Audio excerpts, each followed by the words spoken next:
Wait a minute, I'm naked. Did you actually strip me? What were you planning to do?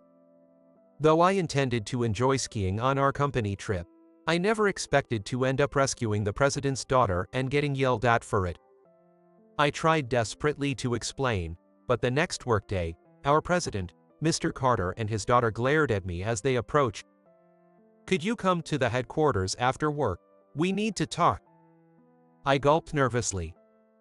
It's not every day that Mr. Carter personally visits me at our subsidiary. And his expression suggested this wasn't going to be good news. As I steeled myself and headed to the headquarters. "My name is Michael. Just a regular office worker. I leave home at 8 a.m. and arrive at the office by 8:30 a.m. My workday starts with a lively morning meeting and ends with the exhausted employees saying, 'See you tomorrow.' Thus, my unremarkable daily life continues, day after day. And today, as usual, nothing changes, and my typical day begins. My always energetic boss, Charles, takes charge of the morning meeting, but today he seems unusually cheerful. 'Good morning, everyone.' Everyone, he never says that. Why is he in such a good mood? The other employees must have been thinking the same thing. Everyone looked at each other, puzzled. But oblivious to that, Charles took a deep breath and announced enthusiastically, "Next month, our company, Continental Holdings, is having its company trip. And guess what? Mr. Carter has recognized our hard work again this year, and we get to have a joint trip with the main office staff. Block off the first Friday through Sunday of next month, especially you, Michael." Charles loudly singled me out from the back of the room. "It's different from the usual drinking sessions I invite you to. Make sure you're free." Everyone suddenly looked at me. Since I joined the company, Charles has been inviting me out to drink, and I have been turning him down.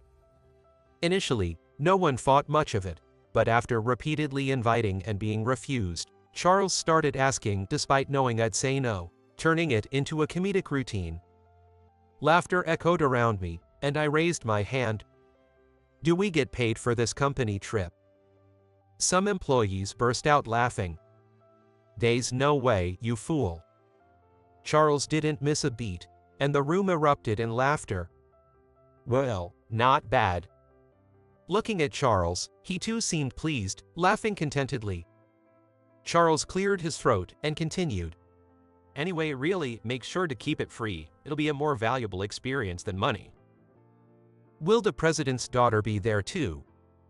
another employee asked Charles. Touching his chin, Charles paused, then grinned and replied, "Well, she works at the headquarters, so yeah, she'll probably be there." At his answer, everyone got super excited. Around me, people were saying things like, "We need to reserve roses at the florist," or "I have to get a nice outfit tailored." The president's daughter is quite famous within the company, and her reputation even reaches our subsidiary. It's no exaggeration to say she was born a personification of beauty and brains. Not only is she gorgeous, but she also works in sales at the headquarters, maintaining the top performance for several years. Rumors suggest she might become the president herself before long. Although I'm technically a fellow employee, she seems so far out of my league that I can't even see her as being the same kind of human. And now, she will be joining the same company trip. While everyone else is buzzing with excitement, the reality of it doesn't feel quite real to me, and I can't keep up with everyone's high spirits. Well, even if we're all from the same company, there's a difference between the parent company and a subsidiary. There's no way we, the subsidiary staff, would actually chat and have fun with those executive types. While I thought this, the day of the company trip arrived. "Oh, Michael, you actually made it." "What's with that tone?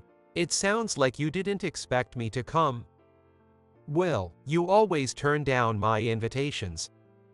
"That's because it's just drinking with guys." "What? Would it be better if I were a woman?" Suddenly changing his tone, Charles struck a dramatic pose and pretended to tear up. "I just walked past him and boarded the bus." "It's a joke. I'm usually just tired after work. Drinking with a boss just makes me worry about the next day. But you'd decline even if the next day was off, right? I want to spend my days off with my girlfriend. At the mention of a girlfriend, everyone around us buzzed with surprise. As I looked back in confusion, Charles's mouth was wide open in shock. You had a girlfriend. Charles says so. At my nod, Charles staggered back as if he couldn't believe it. Well, we've broken up now. My casual mention of the breakup seemed to completely floor Charles. As Charles struggled to fix himself, I stored my luggage in the overhead compartment of the bus. Just as I finished, Charles grabbed my shoulder firmly. It seems he plans to comfort me through this trip. One by one, others joined in, offering words of consolation and encouragement, patting my shoulder as they took their seats. Moved by their gestures, I took my seat, and the bus rocked towards the venue. Upon arriving, I immediately wished for my previous emotions back. Everyone was too busy stretching their necks towards the bus from the headquarters to notice me. Even Charles was among them. Sighing deeply, I disembarked from the bus. This is why I can't stand these guys. They were all staring at the famous president's daughter. Charles called my name and gestured for me to come over. Drawn by his call, I headed towards him. And there was a woman descending from the headquarters bus. The moment I saw her, my eyes widened in surprise. Yes, I had heard the rumors, but she was even more beautiful than expected. Though other employees were there, she stood out distinctly. It wasn't just her beauty. She seemed to radiate a special aura. I had thought we were not the same kind of human just from the rumors, but seeing her confirmed it.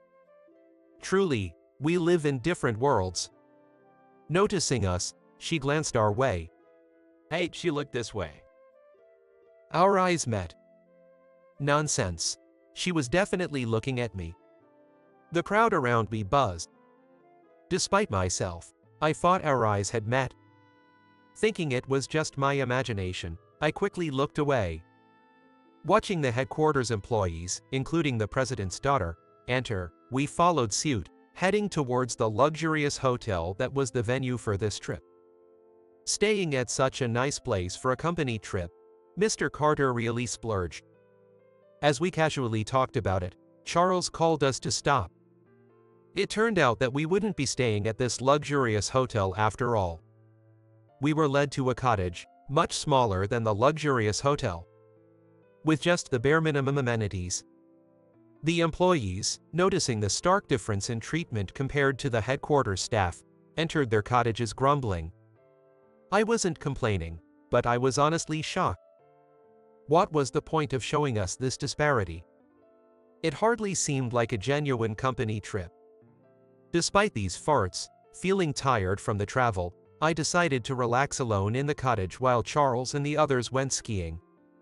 Though Charles and his group were grumbling, I found the rustic charm of the wooden cottage quite cozy.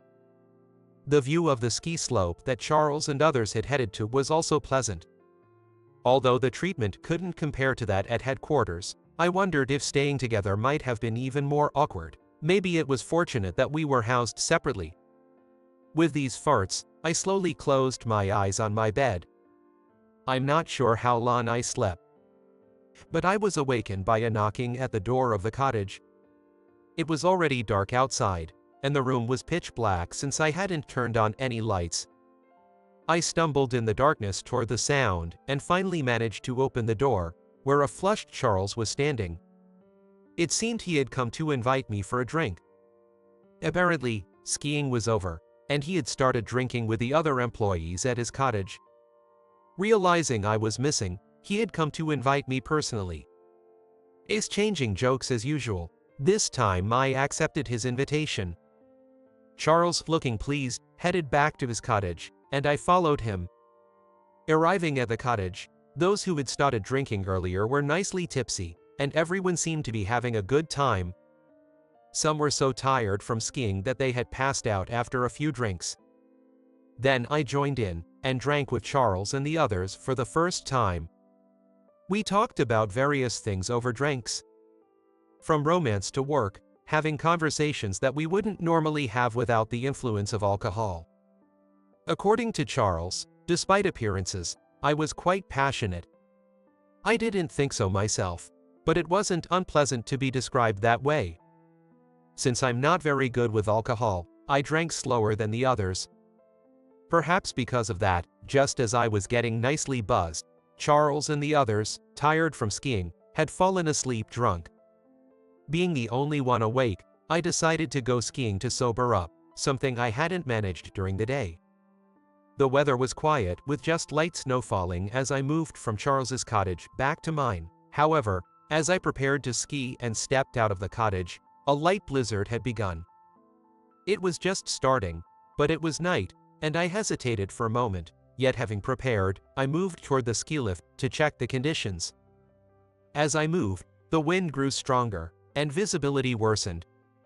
Reaching near the lift, I judged it too dangerous to ski and turned back. At that moment, something strange caught my eye. There was a small forest near the lift, with a slight pile of snow arranged to prevent slipping into the woods. Behind it, skis were oddly stuck in the ground. Approaching curiously, I found a person lying there. Seeing this, my buzz faded instantly. I rushed over and tried calling out as loudly as I could, but there was no response. I approached closer and turned the person over from a face-down position, gasping when I recognized her. It was our company's president's daughter. I shook her again, but she didn't respond. Checking for breathing, I removed her face mask and felt for breath. Warm air brushed slightly against my hand. Thank goodness, she was breathing. Realizing this, I reached for my phone to contact someone from headquarters. But searching my pockets, I couldn't find it. That's right. I had left it in my cottage. After a moment of thought, I decided to take her back to my cottage first. Once we arrived at the cottage, I was more concerned about her condition than contacting anyone, so I decided to check on her first. I didn't know how long she had been lying there, but her ski wear was soaking wet, which is why her body felt as cold as ice. I hesitated for a moment, but, hoping the clothes under her ski wear were dry, I began to remove her wet garments. However, my prayers were not answered. The clothes she wore underneath were also soaked and chillingly cold. I found myself torn between two feelings: the moral duty to protect her as a fellow human by removing all her wet clothes, and the guilt of a man stripping the clothes off a woman, especially the president's daughter. Of course, to protect her, I needed to remove her clothes, but I kept wondering if it was truly necessary. Is it really necessary, though?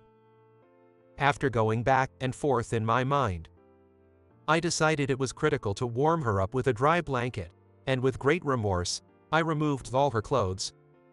After ensuring her safety and wrapping her in a blanket, I tried to contact someone from headquarters. However, perhaps due to the late hour, no one answered despite several attempts. I gave up and continued to monitor her condition. Her breathing had been shallow before, but now I could hear her breaths if I came close.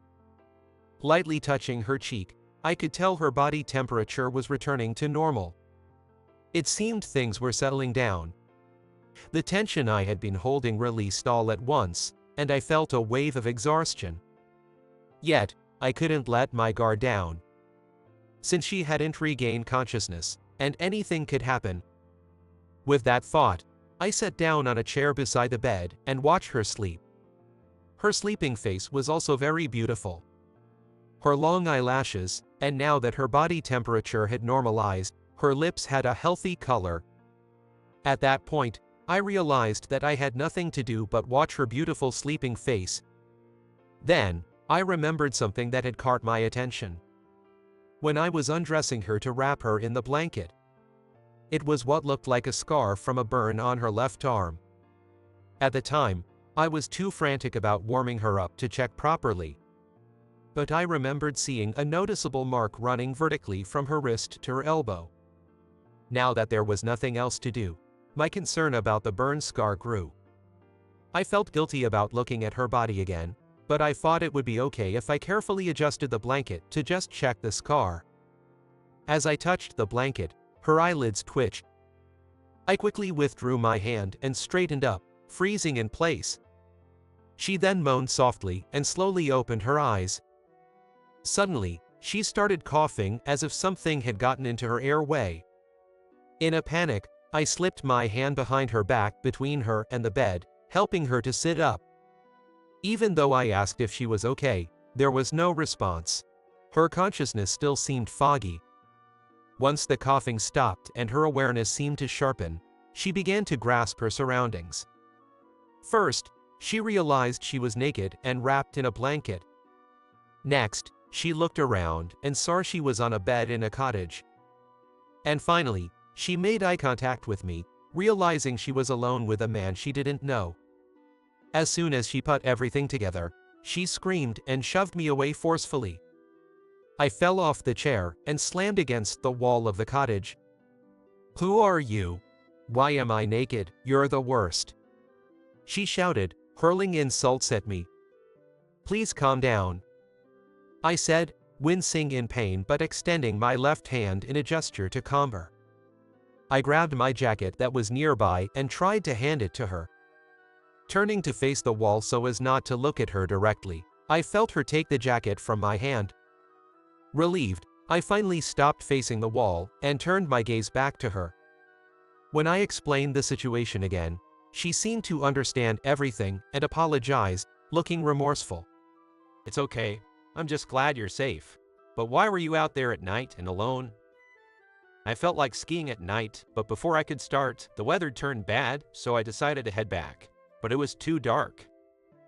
She spoke a bit sheepishly, and I had initially thought she might have accidentally skied into the woods.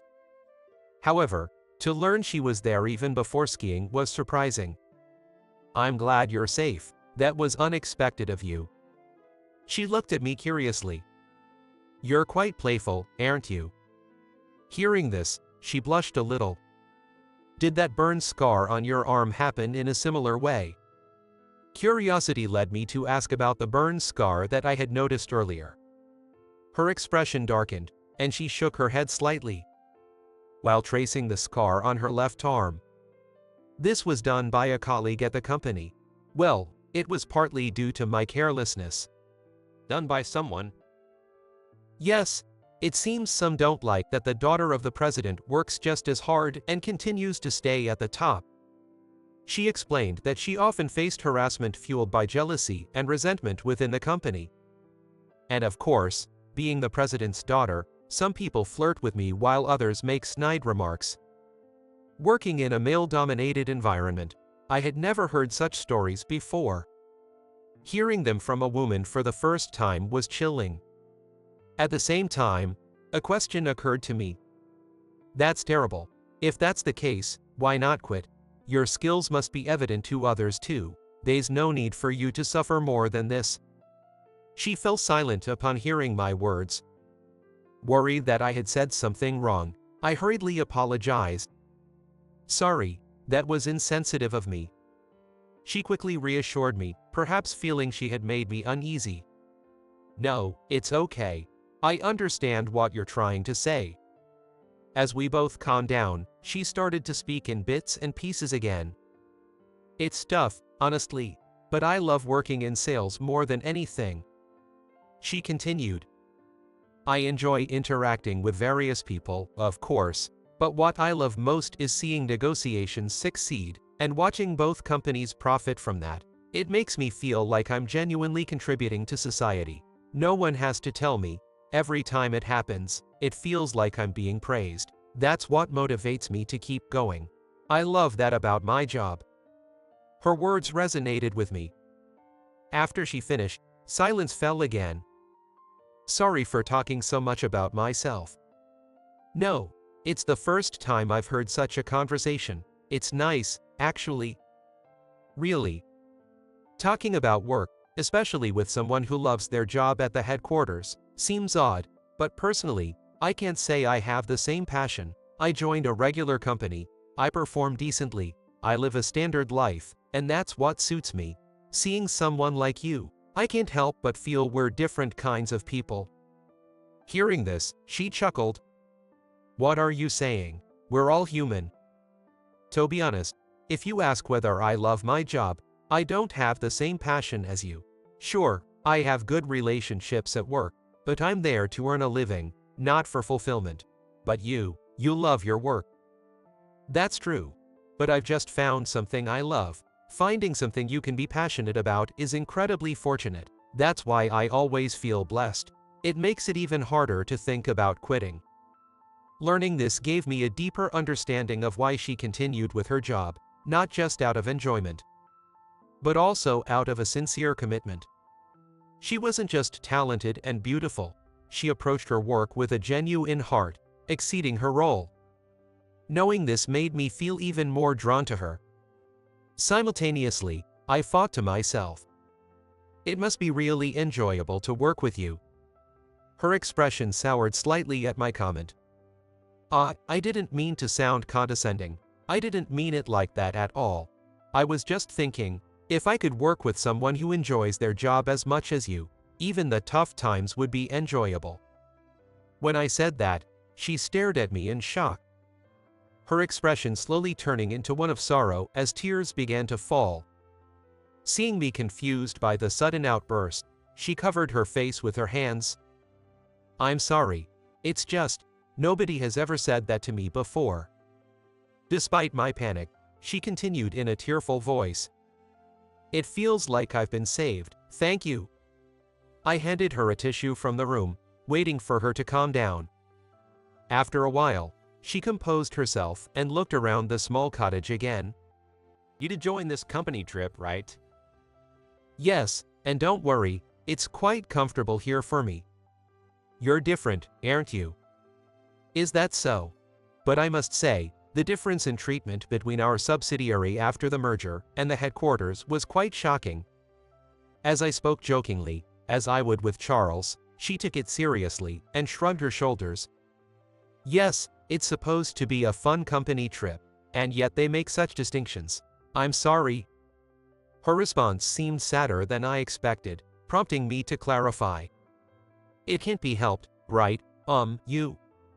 At this point, I stumbled over how to address her. Sensing my hesitation, she offered a helping hand. "You can call me Samantha." "Samantha, that's a nice name. Not that it's only nice. I mean, it really suits you." I blurted out, more than I intended, struck by how fitting the name was for her. Samantha chuckled at this, her face brightening with a different, charming smile. Caught up in her beauty, I almost let more truth slip out, but managed to compose myself. "It's not your fault, Samantha. It was decided by other staff, right?" "Yes, but..." Even as she agreed, she continued to giggle at my previous fumbling. "So, you don't have to feel any responsibility. But, what's so funny now?" I had to interject. She laughed heartily. "Because your flustered reaction was just so funny."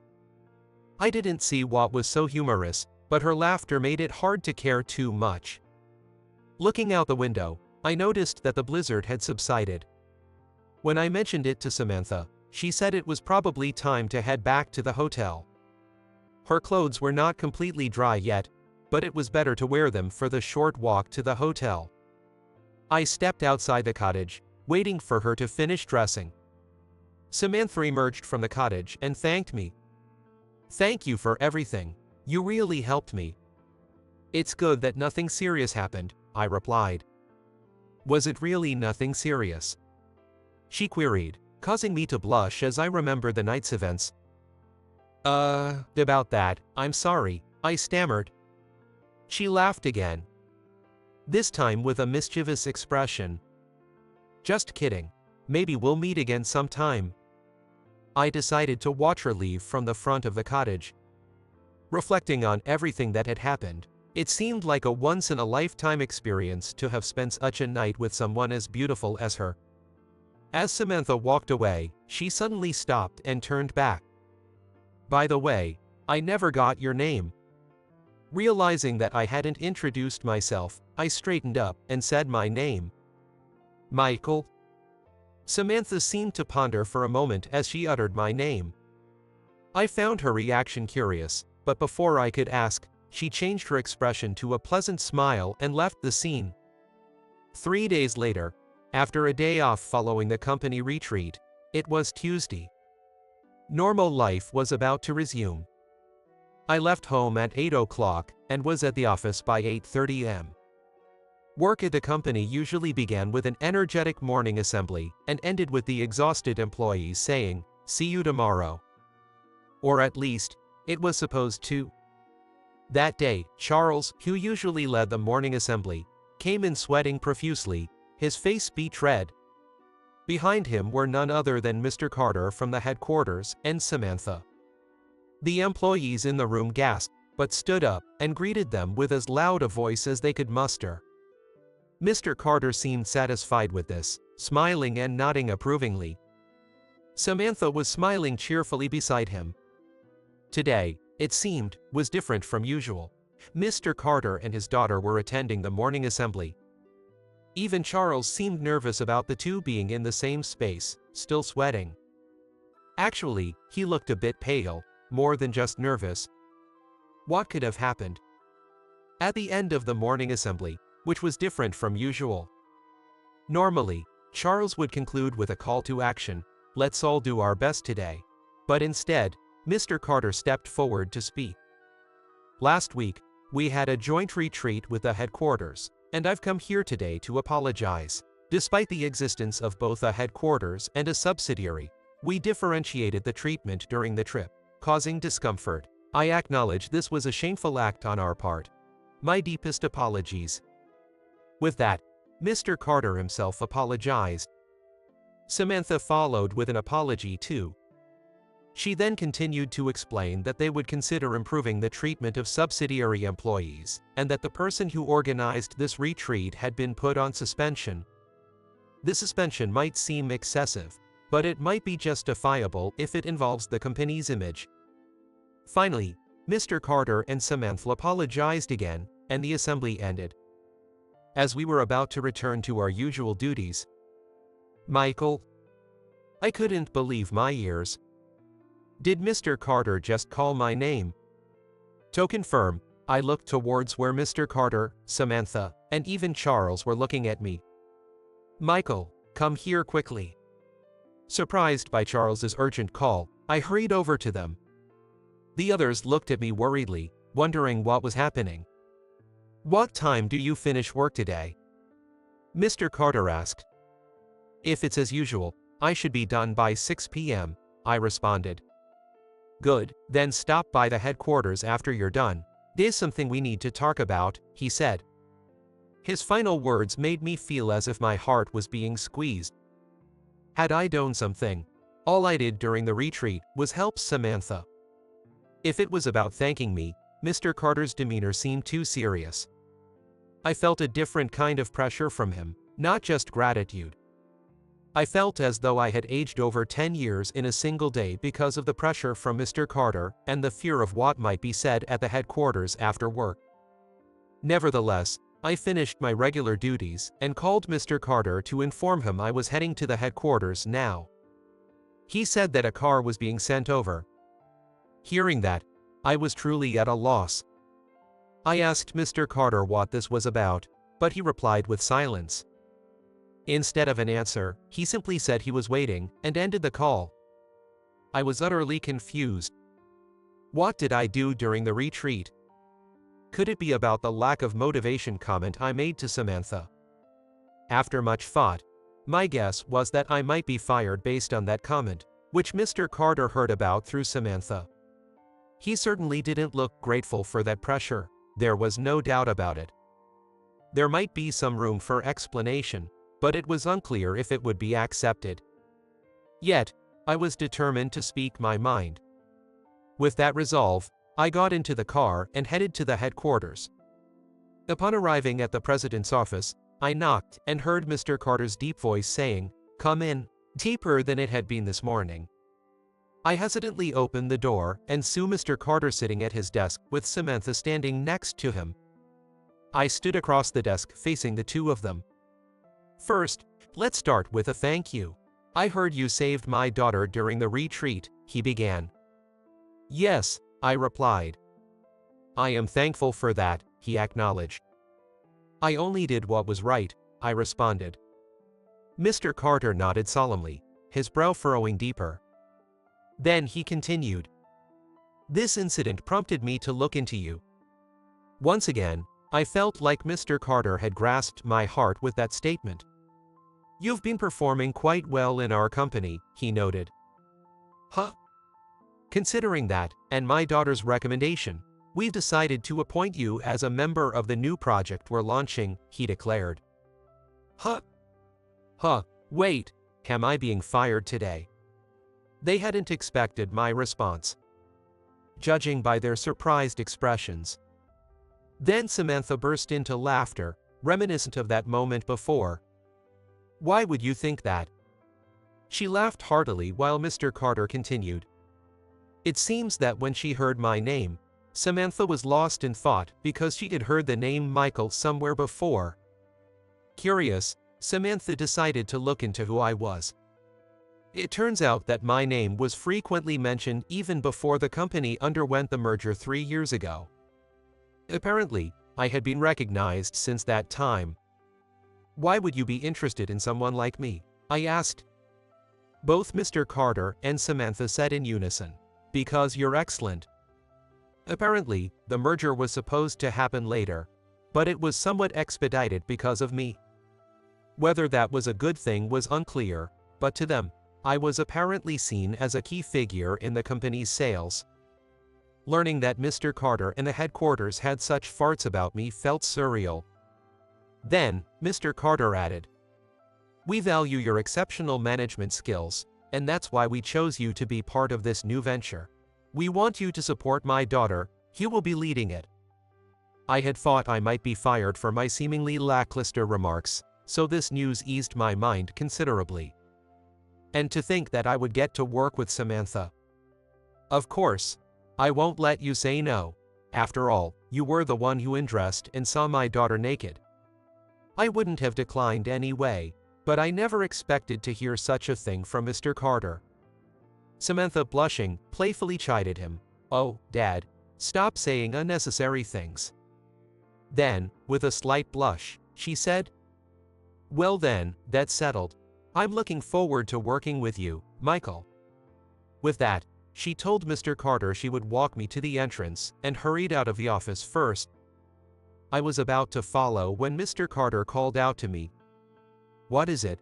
I asked as I turned back. Mr. Carter stood up and approached me. Have you heard about the treatment Samantha has been receiving from her colleagues at headquarters? Yes. So, despite being labeled as my daughter, Samantha has always led the pack as an employee in our company. This new venture will be a fresh start for her, he said, placing his hands on my shoulders and gripping them tightly. Please support Samantha. This is both a presidential order and a father's request. The hands gripping my shoulders carried the weight of someone who had served as the president of this company, and the weight of a father concerned for his only daughter. He must have faced many challenges. Such a person placing such high expectations on me was profoundly motivating. How could I not respond to that? Of course, I will protect her no matter what, I replied. Pleased with my response, Mr. Carter nodded and gave my shoulders a firm pat. I'm counting on you, and, as a man to another, when you start dating, do it properly, all right. If you're going to live together, you'll need to move out of the company housing, he added. The thought that Samantha, the president's daughter, and I could end up in such a situation seemed unlikely. Despite this, I could only laugh awkwardly at his unexpected precaution. Though I said one thing at the cottage, I hadn't really thought I'd actually be working with Samantha, which made me incredibly happy. But more than that, I felt the weight of a responsibility far different from my usual mundane routine, and a desire to meet Mr. Carter's expectations. All these feelings combined to invigorate me and fill me with determination. With our respective resolutions, we were about to take the next step forward in the journey that was about to begin.